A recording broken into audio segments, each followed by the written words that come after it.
So, welcome to One Shul, the final part of our trilogy of Judaism 101 classes learning about Israel.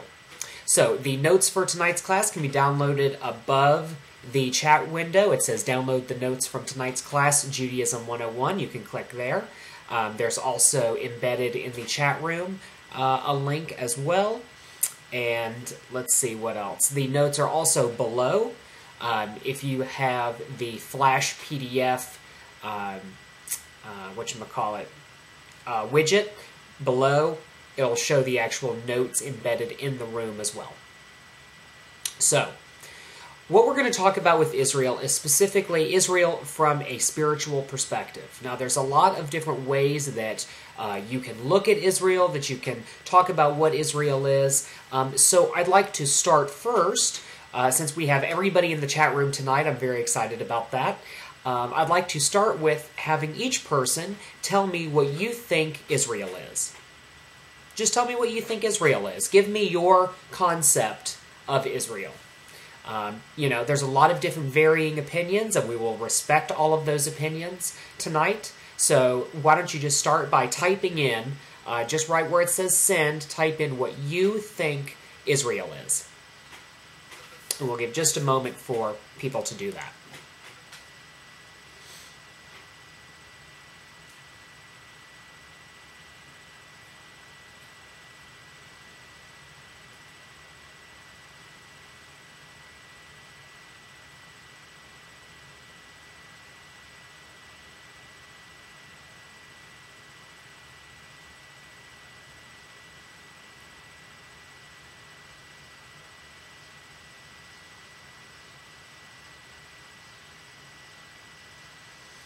All right, folks, you're killing me here.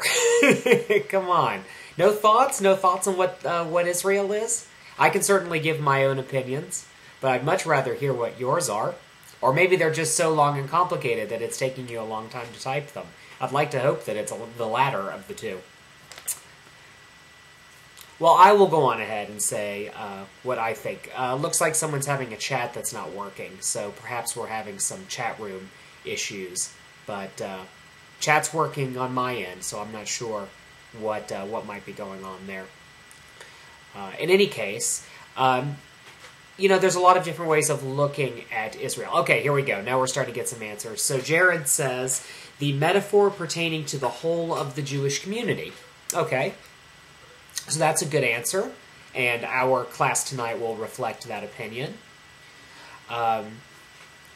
There's a lot of different ways of looking at it, and so what I have done, if you look in the notes, right at the top, and I think it's appropriate that it turned out as a peace sign. That was not intentional that it would turn out that way, although some people would say there's no such thing as coincidence. We should hope for peace everywhere, but peace in the Middle East is particularly on our minds as people who obviously have a historical or spiritual or emotional connection to the state of Israel. So you have the balance of the spiritual and the secular. So that's the two kind of areas that we're going to be drawing from. Israel from a spiritual perspective and Israel from a secular perspective. But then you also have this trifecta in the middle. So I've made this little pie chart here. 3 approaches to Israel within the context of the spiritual and the secular. So you have a peoplehood, which is what Jared talked about, and peoplehood has a spiritual and a secular nature. You have statehood, which, of course, again, spiritual and secular, and then you have kingdom. And kingdom and statehood are 2 different things. A kingdom is a kind of state, it's a monarchy, but we're going to approach that from sort of a different level. Regardless, the mixture of these 3 components and the secular and the spiritual are how people identify with the Israel concept. Some people would believe that it needs to be an entirely secular state, devoid of a sense of peoplehood or kingdom. Some people would say that it needs to be a state based on spirituality, or that it's just a people in a spiritual sense and not in a secular sense. Some people would say that the kingdom is a spiritual one that will then become secular. That's where the idea of Moshiach of the Messiah comes from. So this kind of balance of these different ingredients is really what makes up the Israel experience, as I'd like to call it. So we start, first of all, if you look right below, at peoplehood and the Israelites. So where did the name Israel come from? Well, it comes from the Bible. It comes from Genesis 32. Jacob, who is the last of our patriarchs, you have Abraham, Isaac, and Jacob. Jacob has this mysterious experience where he wrestles with God and man, or Esau, we're not quite sure who the mysterious figure is. A lot of different people have different views on that. But nevertheless, he has this bizarre encounter with this stranger, and he wrestles with this person until daybreak, and there's this kind of spiritual experience where he says, you know, what is your name? And he says, you can't, the mysterious figure says, you cannot know.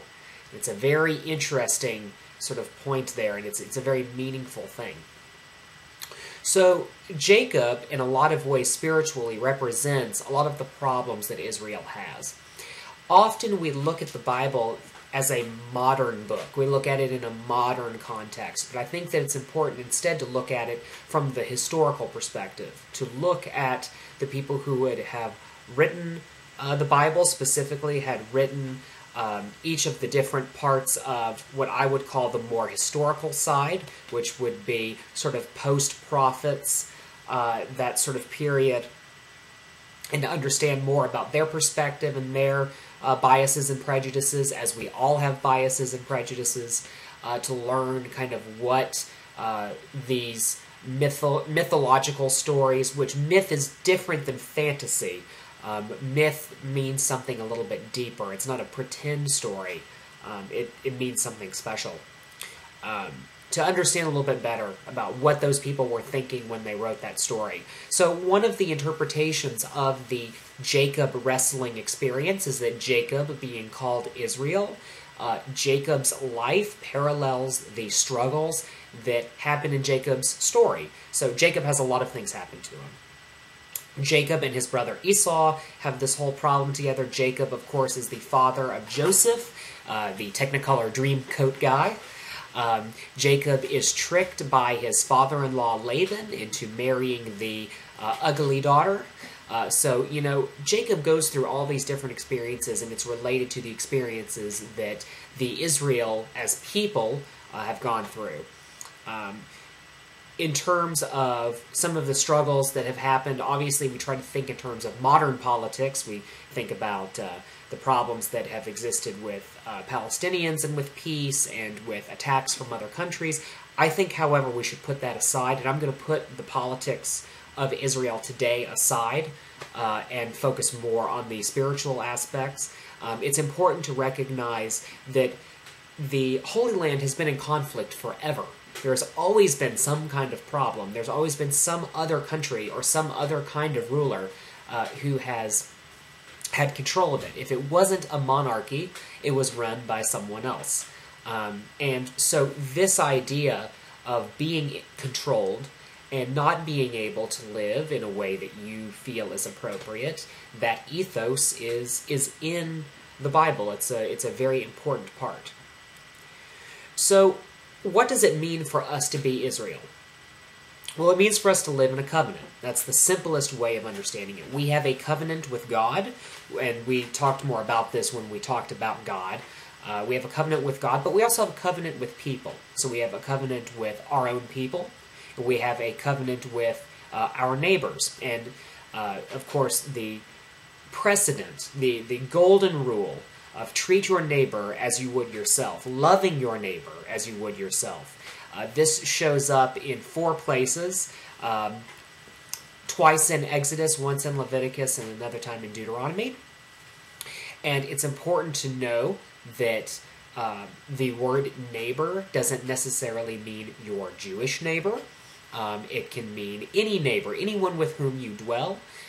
There's also a biblical precedent that says you should treat the foreigner among you as you would other people within your nation. And why would we do that? Why would we have any incentive to treat people the same as we would ourselves? And the Torah's argument is that we were once slaves. We were once captives. We were once people in someone else's country. And we were treated as the lesser. And because we have been treated as the lesser, we should treat others as our equal. Now, what is the ultimate equality that exists? And I would argue that the equality, even before monotheism, is the principle of the Noahide laws. So you think about the story of Noah. Noah is a descendant of Adam, as we are all direct descendants of Adam. And Noah goes through this experience where the whole world is wicked and is being destroyed, and God spares Noah. And as a result, Noah gets off the ark, and God says, here are the basic rules. These are the what we would later call the Noahide laws. These are the laws that are going to apply to you and to generations after you. And so we have the Noahide laws. If you want to learn more about that, in the Talmud, it's Hilchoth, no, I said that wrong. Yeah, Hilchoth Melachim. Melachim comes from the word Melech, meaning king. 9 and 10.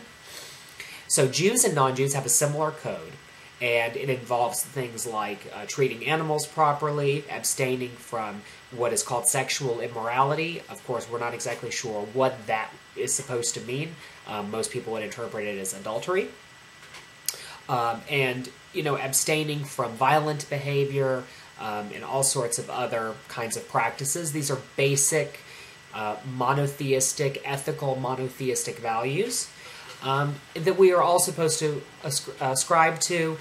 Later rabbis would make the argument that this is basically what it takes to be in the world to come, to be in the future time when the world is at peace. If you are a basic good person under these laws, then that's all you need. It doesn't matter what religion you are. But here's what's special about Israel, about the Jewish people, is that we go beyond this set of laws. We were chosen by God to take on the commandments, the mitzvot, and that's what sets us apart. Well, the only thing that sets us apart is that we have a covenant to do a different set of rules beyond what all of humanity is supposed to ascribe to.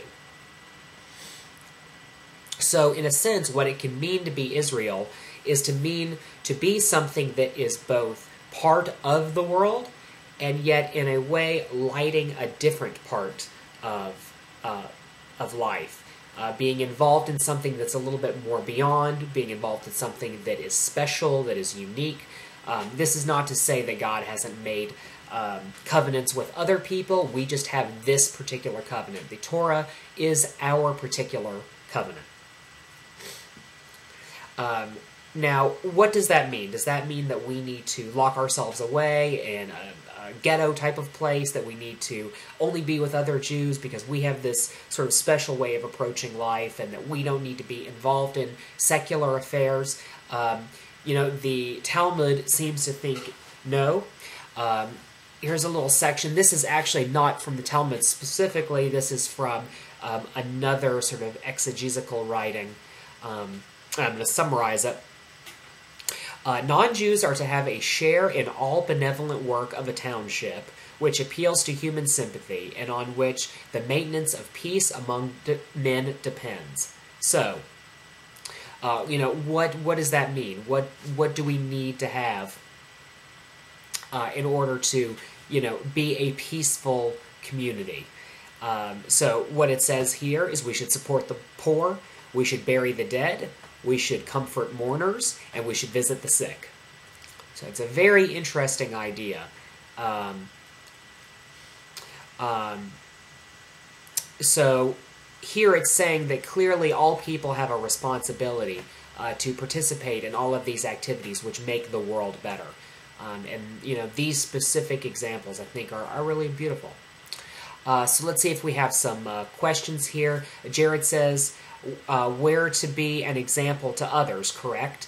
So that is an argument that is made, that it is our responsibility as the Jewish people to shine a light, to show that even though we have these Noahide principles, that we have this basic set of rules, which at least keep the world stable, there is another way, there is a bigger way, there is a greater way. That is not to say that we are better than anyone else, but we are to show through our actions, what it means to live in a holy way and to participate in a holy, ethical experience. So an argument in that way that has been made is that,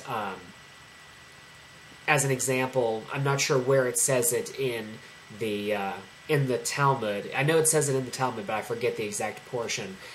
It says that if you have a choice between building a synagogue or building a cemetery, and you're building a town, you only have enough money, enough resources to either build the synagogue or build the cemetery. Which do you do first? And what the Talmud says is that you build the cemetery. Now, why would you build a cemetery? It's an interesting question. Dead people don't care what your town looks like. Dead people don't necessarily benefit from being buried, although there are some people who would say that that's not the case. And that's where you get into the specifics of what is the correct way to bury someone and all of that. But why the cemetery as opposed to the synagogue? And especially when you consider that the synagogue could, in a sense, also be a secular building. And the argument that's made is that, doing for the least. The dead can't benefit. The dead are in the ultimate place of vulnerability. There is no one to look after the dead, so we would take care of the dead before we would take care of ourselves. I think that what that does is that trains us to be more compassionate. And an example of something like that, which science has backed up, if you look at abuse laws towards animals, you have the ASPCA, and you have these organizations that sort of police for secular authorities animal abuse situations. What's interesting is that if you look at people who wind up being serial killers, they actually started off abusing animals. So if you find children who are abusing animals, and you can get them therapy, and you can talk to them and help them through whatever their problems are, why they're lashing out against innocent creatures, you will actually have prevented the loss of a human life in the future.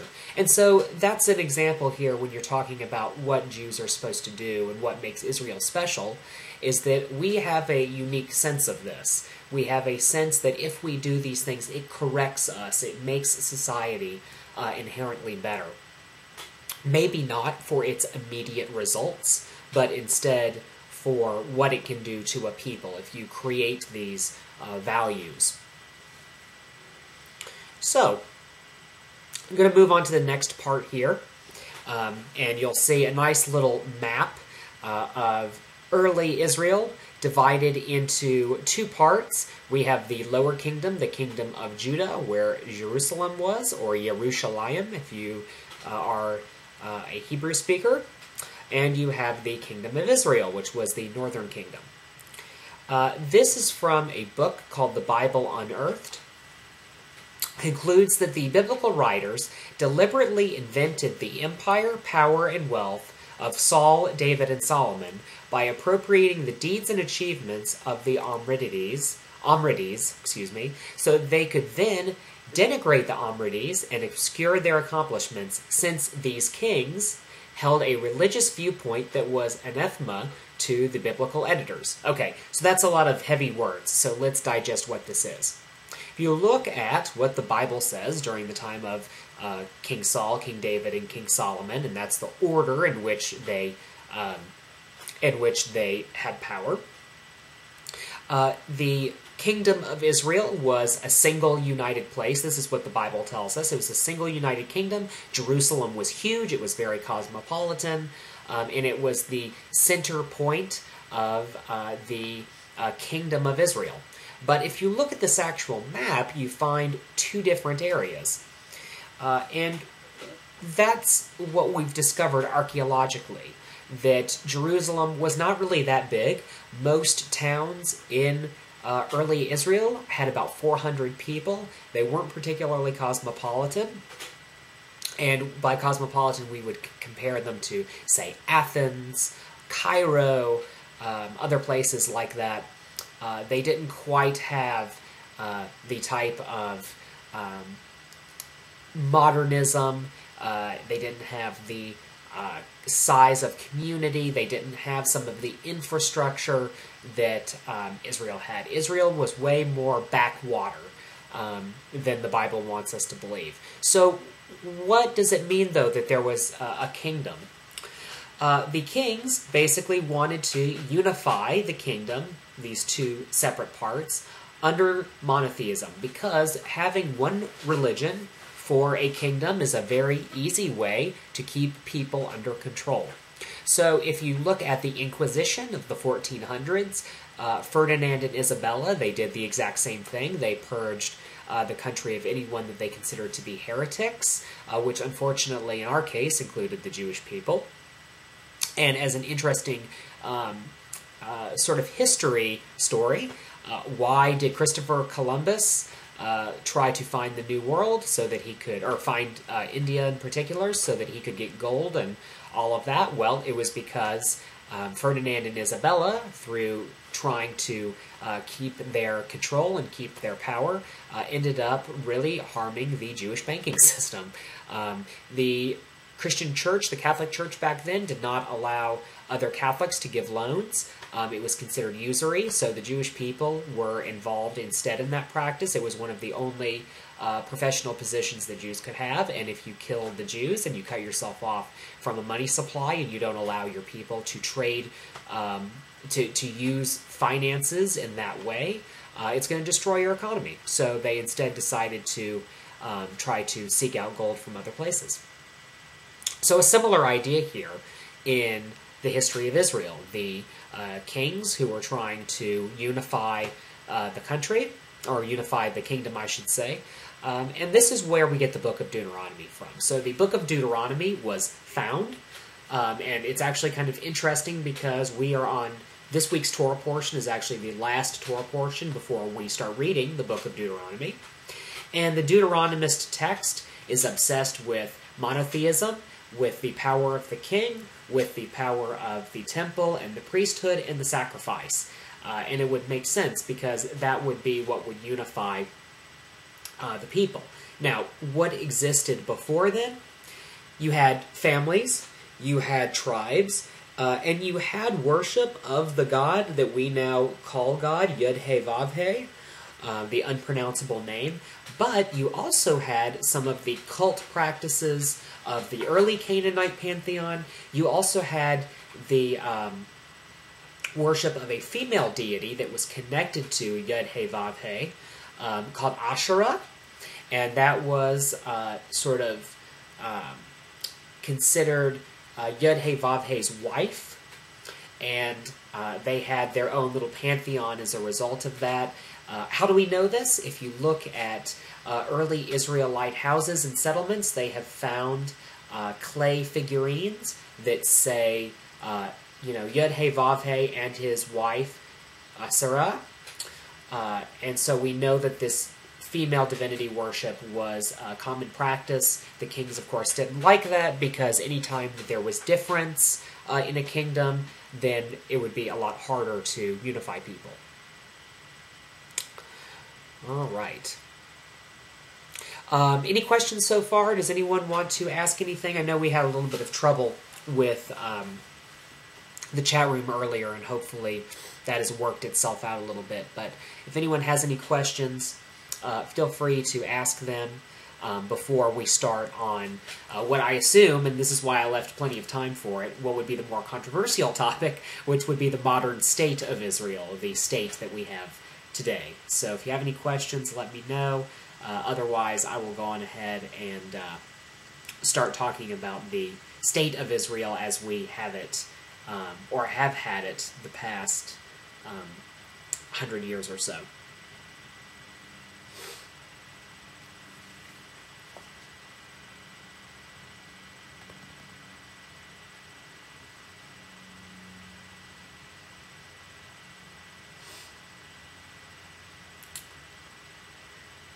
All right, no questions? Then I will go on ahead and move to the State of Israel.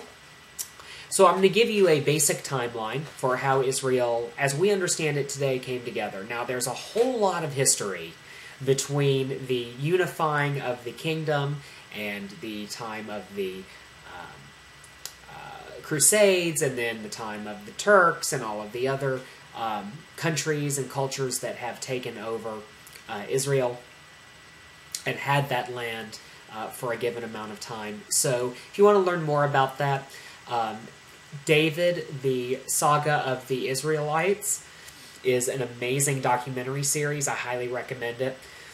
TopDocumentaries.com is another website that has a lot of different opportunities as well, and I highly recommend those. And then honestly, Wikipedia does a really good job of it. Some of the notes from here I extracted from Wikipedia because it was a really easy way for me to put the notes from tonight's class together. If you are interested in learning more about the early history, The Bible Unearthed by Israel Finkelstein is really good.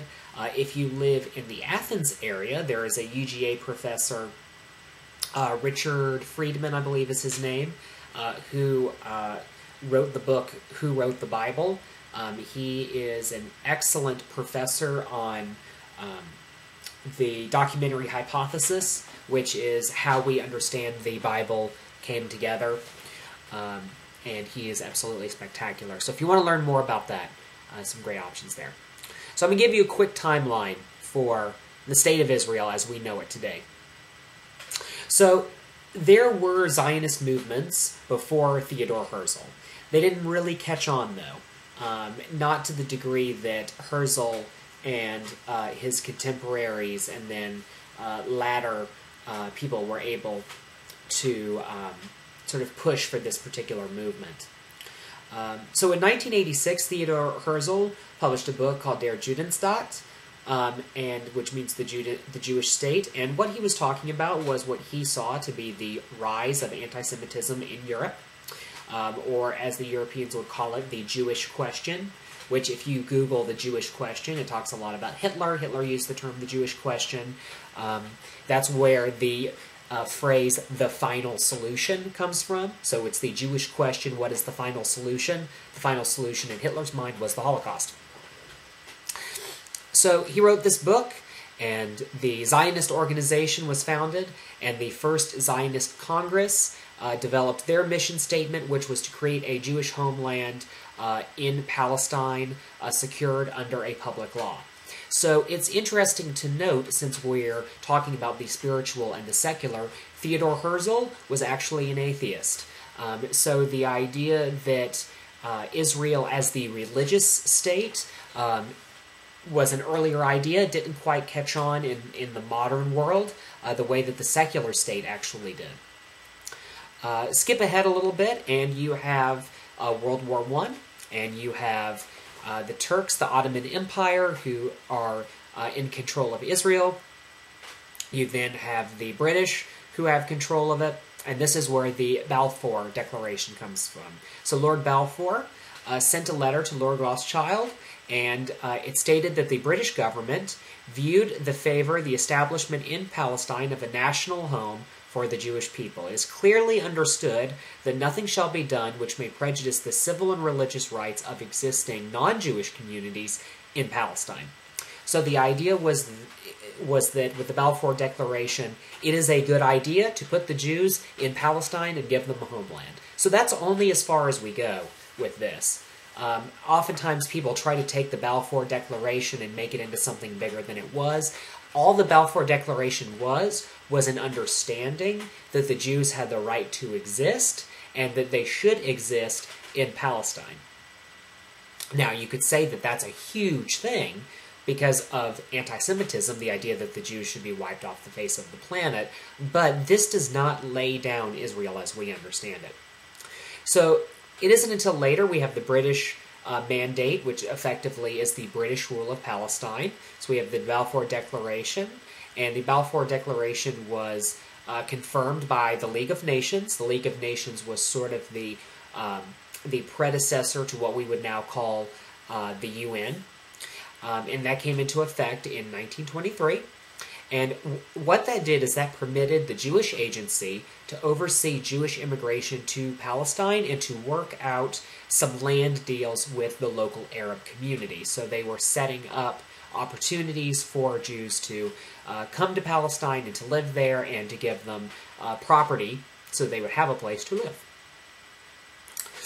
So if you look at between the time of 1917, the time of the Balfour Declaration, up to British forces leaving Haifa when we started to get into the UN partition plan, you had this sort of big migration going on to Palestine. You have the Jewish people, to a certain degree, ethno-geographically displacing the local Arab people.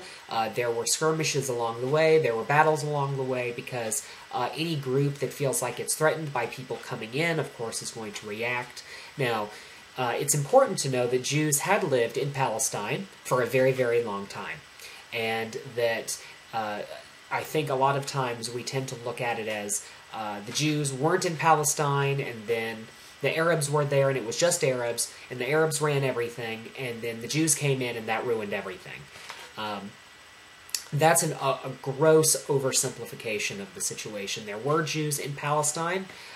There was a lot of peace during that time period. There has never been, I should actually say, that's incorrect for me to say, there really, in recent times, has not been an Arab-run state of Palestine, which is an Arab country.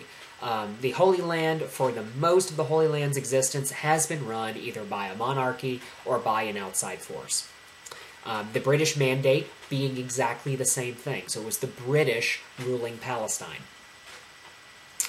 So then you have the United Nations Partition Plan. So May 14th, 1948, the last British forces leave Haifa, and the Jewish Agency, who we talked about earlier, led by David Ben-Gurion, who now has an airport named after him, declared the establishment of the State of Israel. And Israel was immediately recognized by Harry Truman and by Joseph Stalin as being a legitimate state. So this is now at the point, 1948, we're now at the point where an actual state called Israel exists, which is different than Palestine.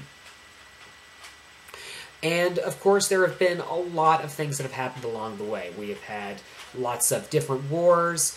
There have been times where Israel has invaded its neighbors, where its neighbors have invaded Israel.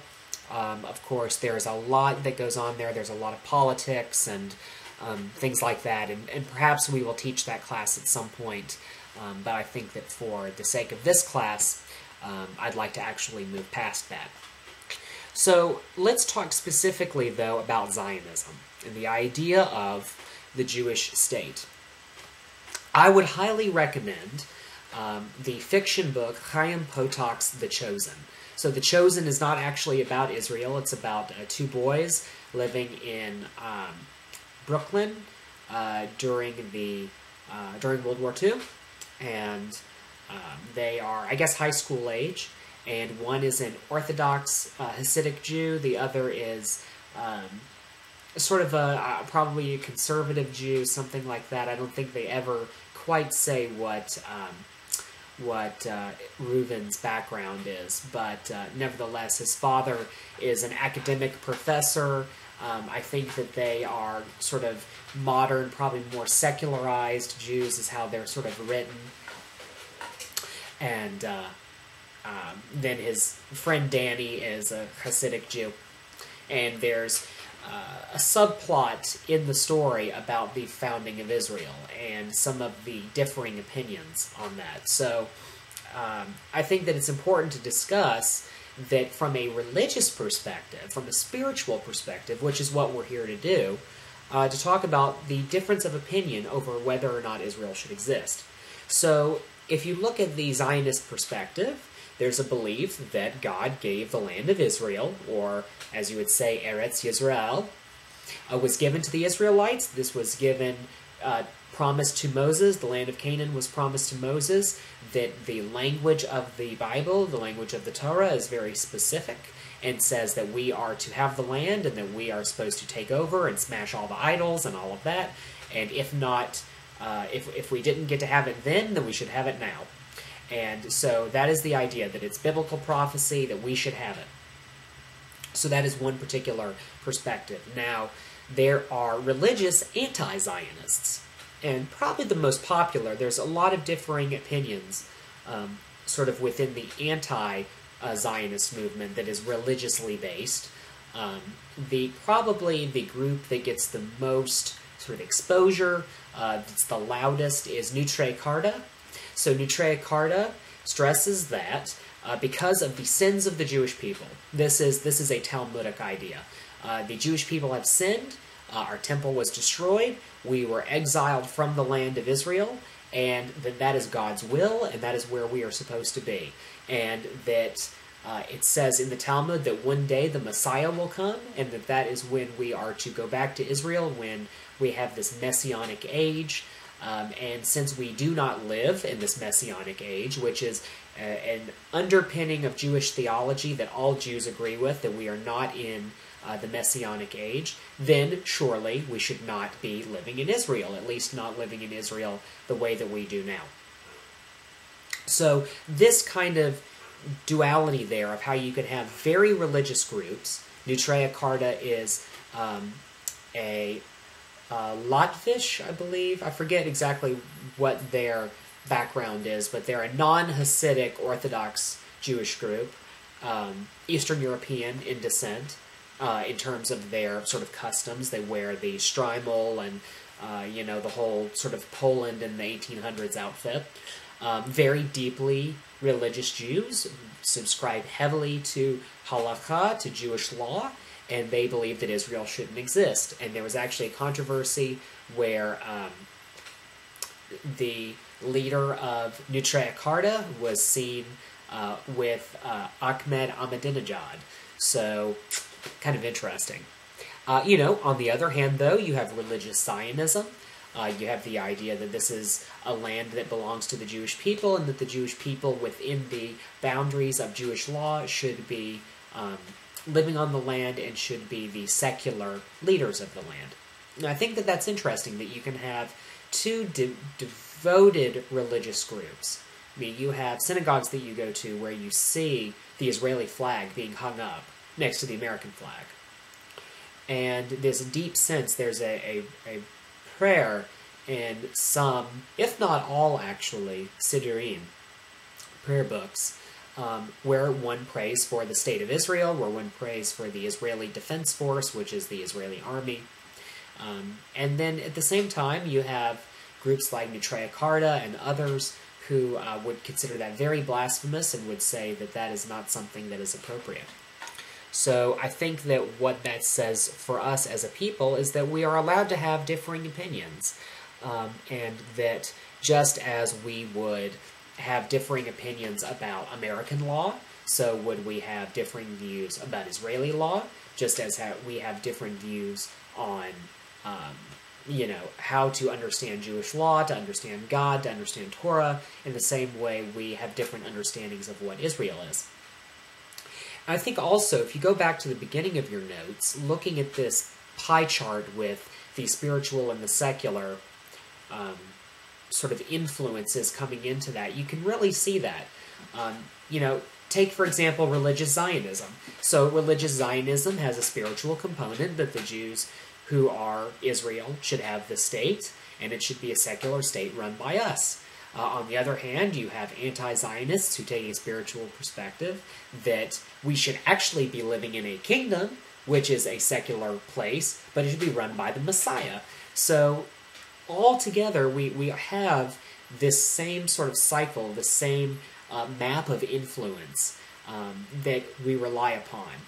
People who would say, oh, the Jews need to get out of Palestine. Well, from a kingdom perspective, we were already here.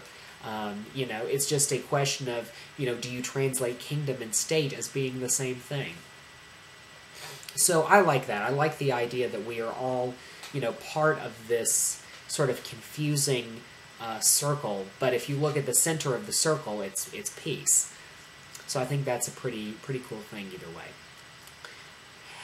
All right, fantastic. Well, does anyone else have any other questions? Anything else they would like to discuss? This is an open chat time. Otherwise, I will be more than happy to give some more announcements, to talk about some more things. It's been quiet today. I don't know if the chat room is maybe having some trouble or if I'm just so enthralling as a speaker that there was nothing to discuss. But if you have any questions, anything that you'd like to chat about, would certainly love to hear it. In the meantime, while you are asking questions or whatever the case may be, we can talk about that. Okay, so John brings up a really good point. What about secular anti-Zionism? So, again, you can make that point. So look again at the chart. So you have the secular side, and you have the idea of statehood. And, some would make the argument that, an anti-Zionist approach makes sense because perhaps Zionism is a form of kingdomhood. But then at the same time, you're still in that same... that same pattern there. You're still involved in the same sort of question. So, yeah, absolutely. I mean, there are people that believe that. And that is certainly, I would say, particularly on college campuses and in the academic world, there is a lot of that. So that is definitely a part of this same mix. In terms of the history of secular anti-Zionism, that I don't actually know a lot about, so I wouldn't want to speak, not being smart enough, I wouldn't want to speak about it and give you the wrong kinds of information. But certainly, in a modern context, there's a lot of that.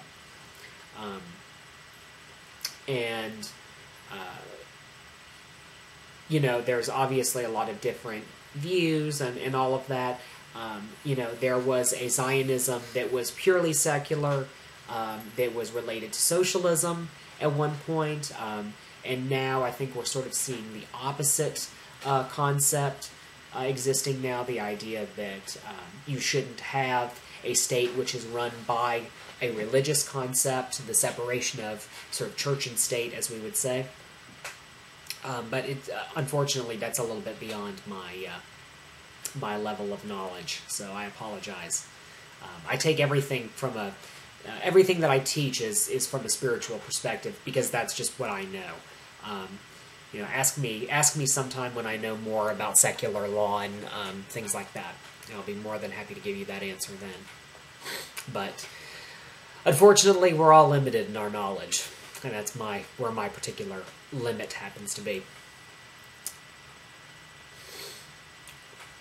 So if anyone else has any other questions, let me know. I will go on ahead and give a few more comments, a few more announcements. So on Sunday at 7:30 p.m., we're going to have an online Rosh Chodesh service, and that is led by our prayer leader, Ketzira, who everyone absolutely loves, particularly my mother. Ketzira will be leading that 7:30 Eastern Standard Time in the One Shul prayer room.